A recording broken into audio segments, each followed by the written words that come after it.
Hello YouTube, j'espère que vous allez tous très bien. Je vous retrouve dans une vidéo aujourd'hui qui n'était absolument pas prévue. Cependant, avec cet automne infernal qui n'en finit pas depuis septembre jusque maintenant, je me suis dit que j'allais vous partager mes astuces pour pouvoir rouler au sec et au chaud malgré la météo pourrie du moment. Comme vous pouvez l'entendre, beaucoup de vent, il y a de la pluie, je suis un peu protégé ici, mais voilà, c'était les conditions idéales pour faire cette vidéo. Alors je vais commencer par le rider. Donc pour les sorties hivernales ou automnales, bon, niveau de la tête, on va aller de haut en bas, pas grand chose. Là moi j'utilise un casque intégral sur cette sortie aujourd'hui parce que je suis en mode on s'entraîne un peu au saut, donc si jamais je fais une connerie, au moins je suis un peu protégé. L'avantage du casque intégral par ces températures plus fraîches, c'est qu'au moins il y a juste le poids qui va vous ennuyer en ce moment. Bon, je vous apprends rien, mais du coup ça tient un peu plus chaud lors des sorties où il fait vraiment très froid. Moi, lors de sorties où il faisait 0 degré, j'avais gardé pendant plus de 4 heures le casque intégral sans aucun souci. Donc à ce niveau là c'est assez cool. Sinon pour la tête il n'y a pas grand chose à dire. Au niveau du torse et du ventre, donc moi je porte toujours un maillot de VTT normal, mais chose que j'aime beaucoup. Alors bon, là je sais pas vous le montrer, je vous incrusterai une photo. Les t-shirts, moi je les prends à longue manche de sport, enfin les t-shirts techniques. Pourquoi? Parce que ces machins là, moi je les mets aux alentours de 12 degrés jusqu'à en fait tout en dessous, enfin jusqu'à aussi bas que là où vous allez rouler. Ces petits machins là sont absolument géniaux. Sur Amazon ça coûte une vingtaine d'euros. Non, c'est pas sur Amazon. Moi j'en ai acheté à une vingtaine d'euros sur Amazon. Il y en a à 10 euros chez Primark. Et honnêtement, je pensais pas avoir des trucs de qualité chez Primark, mais vous roulez avec ces trucs là, vous avez l'impression qu'il fait 20 degrés. Pas quand vous regardez le ciel, mais sur vous, vous n'avez pas du tout froid. Là actuellement il fait pas chaud, je suis pas en train de rouler, je filme donc je suis à l'arrêt, plus en activité, et je n'ai pas froid. Pareil sur le vélo, qui est du vent ou de la pluie, ça tient vraiment bien au chaud. Je suis très content de ces petits machins là. Par dessus un maillot de VTT. Et alors ce que je fais quand il pleut vraiment beaucoup ou en dessous de 2-3 degrés, je mets encore une veste imperméable. Là j'ai aussi acheté le premier prix de chez Decathlon que j'avais acheté à l'époque juste pour éviter aux premières pluies, et ça fait très bien l'affaire en combinaison avec, si vous le mettez avec le t-shirt technique. Moi, il faut savoir que pendant les seules fois où il a gelé en Belgique jusqu'à présent, j'avais fait une sortie où il avait fait de -2 jusqu'à 1 degré durant toute la sortie. J'avais fait une cinquantaine de kilomètres ou un peu moins, je sais plus. Enfin bref, et j'ai jamais eu froid grâce à ça. Donc j'avais mis en plus cette toute petite veste que j'aurais à mon avis aussi incrustée au montage pour vous montrer à quoi ça ressemble. Alors maintenant, niveau du bas du rider, c'est là que c'est fort intéressant aussi. Là ce que je porte aujourd'hui, alors c'est pas le plus beau modèle, certainement pas. Ça provient de la marque Endura. C'est un pantalon déperlant qui a dû me coûter aussi 50-60 euros. J'ai pas été chercher les pantalons imperméables à 150-200 euros. Enfin, ça je reviendrai après là-dessus parce que j'en ai quand même un. C'est celui que je porte 80% du temps quand il fait entre 15 degrés s'il fait humide. Sinon c'est aux alentours aussi de 10 degrés que je le mets, jusqu'à 5 degrés. Je porte ça avec voilà, juste un sous-vêtement en dessous, mes genouillères et rien d'autre. Je mets pas de cuissard avec, perso pas besoin. Je mets des sous-vêtements de sport et voilà, vous évitez les irritations, messieurs. Donc voilà, c'est génial parce que ça vous tient au sec, parce que c'est déperlant, c'est pas imperméable, donc ça vous laisse respirer, et ça c'est quand même hyper agréable, ce qui fait que même jusqu'à 15 degrés, s'il fait juste humide, vous savez le porter sans souci. Enfin, vous pouvez le porter, vous n'allez pas avoir hyper chaud, donc c'est vraiment cool. C'est une marque que je vous conseille. J'ai aussi des gants de chez eux dont j'ai oublié de vous parler, j'en reviens dessus juste après. C'est pas les plus beaux, mais c'est pas les plus chers, et surtout de tout ce que j'ai essayé, c'est ceux qui fonctionnent le mieux. Donc vraiment très content de la marque Endura. Sinon, quand il fait moins de 5 degrés, jusqu'à encore plus bas, j'ai un Fox Attack. Alors je sais plus si c'est le Fire ou le Water. Ça coûte beaucoup plus cher, on est à 150 euros. C'est imperméable cette fois-ci. C'est fait avec une matière pour vous tenir encore un peu plus chaud. Honnêtement, au-dessus de 5 degrés, vous crevez là-dedans. Je l'ai une fois mis il faisait entre 7 et 10 et je suais comme un chameau. Pause soif. Juste un instant. Cham. Voilà. Donc moi c'est ce que je mets. Je déteste rouler en fait avec les jambes quand il y a de la boue, avec les jambes pleines de boue. Donc voilà, pour résumer, dès qu'il fait humide, de 15 à 5, l'Endura déperlant, et en dessous de 5, le Fox, le gros Fox. Donc voilà, bon, vous pouvez remplacer Fox par n'importe quel autre pantalon qui sera dans cette gamme là, c'est-à-dire un pantalon qui sera imperméable, qui donc fera moins respirer, mais vous garderez plus la chaleur à l'intérieur, et voilà, qui sera plus chaud. Sinon évidemment le short dès qu'on pourra, mais ça c'est pas pour tout de suite visiblement. Donc les gants, j'avais oublié d'en parler. Là je porte les gants que je porte toute l'année en fait. Vu que j'ai des garde-boue sur le vélo, mais ça je reviendrai après dessus, j'ai rarement les mains qui sont trempées. Généralement s'il y a de la boue sur mes gants en fait, c'est soit parce que je suis tombé ou qu'il a fallu enlever des bouts de bois, de la boue ou autre chose à des endroits critiques du vélo.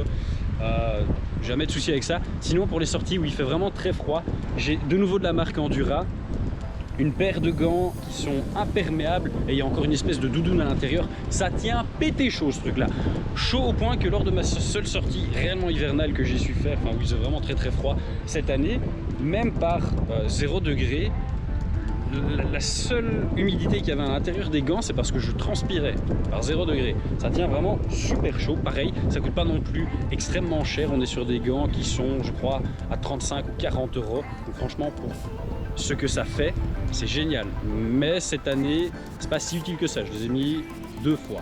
L'autre fois où je les ai mis, il faisait plus de 5 degrés et j'ai crevé de chaud dedans. J'ai transpiré comme un fou. C'était beaucoup moins agréable. Autre point que je trouve hyper intéressant, c'est qui est actuellement vachement propre, les chaussures. Alors je parlerai pas des chaussures à clips dans cette vidéo parce que je n'en porte pas, et surtout vous avez une multitude de choix absolument incroyables en chaussures imperméables, mais moi j'ai des 510 EPS Freerider. Alors le EPS hyper important, si vous prenez des Freerider classiques ça ne fonctionne pas. Les EPS sont un peu plus chers, il n'y a que 2 coloris et 2 modèles. Ce sont des chaussures imperméables, et alors franchement je m'attendais pas à ce que ce soit aussi imperméable que ça. Les seuls endroits où il y a un peu de faiblesse, mais on sait rien y faire, c'est évidemment les lacets et les coutures. Les seules fois où j'ai eu les pieds trempés avec ça, c'est pas par des flaques de boue ou autre chose, ou des passages à guet, c'est quand à la fin de la sortie je mets le Karcher dessus pour les laver. C'est vraiment la seule fois où j'ai un peu d'humidité qui rentre dedans autre que la transpiration. Donc franchement ça fonctionne du feu de Dieu. Vous les avez donc comme ceci, qui remontent juste dans cette couleur-ci. On est à 130 euros, mais vous savez les avoir à 100 euros sur internet. Sinon vous avez le modèle bas qui descend donc en dessous de la malléole, donc vous n'avez pas la protection de la malléole, ce que je trouve un peu moins chouette. Mais du coup vu que ça descend plus bas, il faut vraiment que vous ayez le pantalon qui descend très, voilà, que vous ayez le pantalon qui descend très bas, sinon vous protégez pas toute cette partie. Et donc voilà, vous avez des chaussures imperméables mais qui font qu'à moitié le taf parce que vous n'êtes pas correctement équipé, enfin, et parce que bon, c'est pas aussi bien. Moi je les trouve vraiment parfaites. On est avec la semelle Stealth qui est juste un peu moins accrochante que sur des freeriders normales, mais ça accroche du feu de Dieu, ça accroche même mieux que mes chaussures d'été classiques, les Adidas T-Rex, je sais plus trop, qui sont aussi avec la semelle Stealth. Et franchement ça fonctionne de manière absolument incroyable, ces petits trucs là. Ça tient chaud mais pas trop. Je les ai déjà portés par des températures quand j'étais à Mâcon où il faisait entre 15 et 20 degrés. J'ai pas eu chaud, mais pareil, j'étais pas humide, enfin c'était pas humide dans mes chaussures. Les seuls en fait, ouais, comme je disais, les petits défauts là où l'eau peut passer, c'est ici les lacets, les coutures. Évidemment, si comme ici vous n'avez pas mis le pantalon suffisamment bas, ça peut couler et venir dans la chaussure. Bah, ça c'est pas non plus dramatique s'il y a que ça. Donc vraiment génial. Et pareil, lors de ma sortie hivernale quand il faisait 0 degré, j'ai pas eu froid. Les seuls moments... Ah oui, autre chose dont je peux vous parler, c'est les chaussettes. Il existe des chaussettes imperméables. J'utilisais ça avant d'avoir ces chaussures-ci avec mes chaussures d'été. C'est bien parce que ça tient chaud, ça tient très chaud. Mais vu que vos chaussures sont quand même complètement trempées, il y a un moment où après plusieurs heures ça va être poreux et vous allez avoir vos pieds un peu trempés, donc c'est pas ouf. Si maintenant, moi je trouve que ça c'est vraiment le meilleur compromis, et si vous êtes sur une sortie où il fait vraiment très froid, où vous êtes frileux, vous mettez ces grosses chaussettes là imperméables et vous êtes vraiment paré. Donc on en a fini avec le rider. Maintenant on va en venir au vélo. Et donc maintenant pour en venir au vélo, alors là ici ça va être beaucoup plus rapide. J'avais sur le Canyon les Mud Hugger donc à l'avant avec qui revenait un petit extender pour que ça descende vraiment très bas. Ça fonctionnait bien. Ici sur le SP, vu que je continue, enfin j'ai pas revendu le Canyon et qui continue à rouler, j'avais pas envie de changer à chaque fois les garde-boue, donc je me suis acheté les Crud XL Fender. Ouais, c'est comme ça qu'ils s'appellent. Ce que j'aime beaucoup, c'est qu'il y a une protection ici avec un petit mousse pour ne pas venir endommager la fourche quand ça bouge.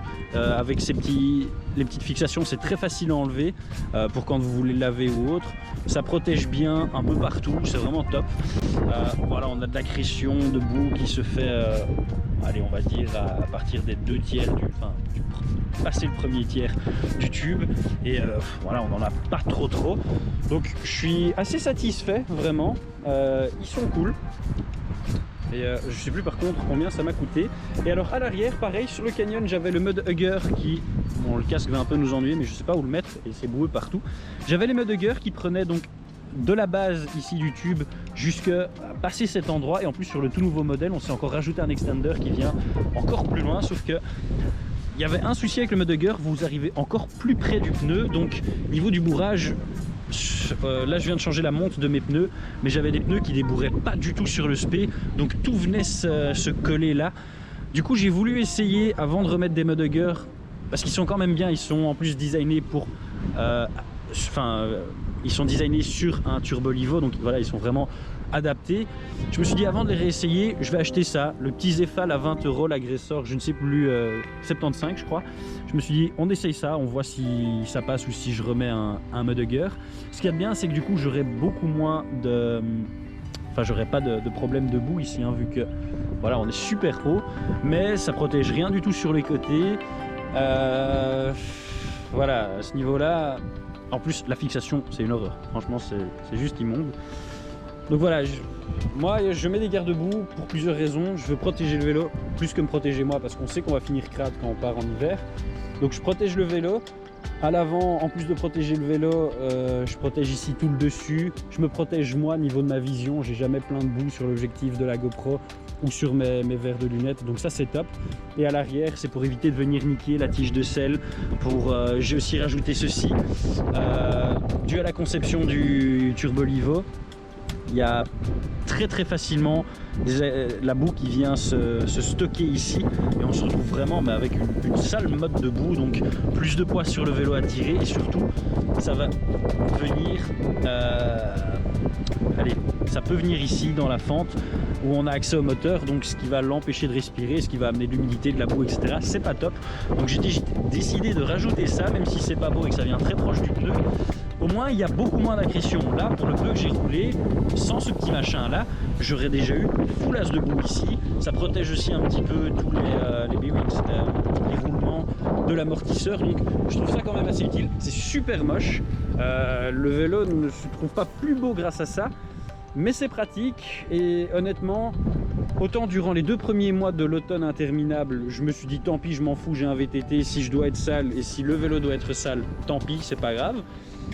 Autant quand l'automne dure depuis 6 mois et que je n'ai eu en 6 mois deux sorties sèches, et encore une et demie, il y a un moment où je me suis dit, tu sais quoi, c'est horrible, c'est pas mon esprit du VTT, mais tant pis, on met les garde-boue, c'est pour moi, c'est pour le vélo, c'est beaucoup mieux. Voilà, niveau du vélo, c'est tout. Ouais, c'est tout. Sinon, bah, décrassage à chaque sortie.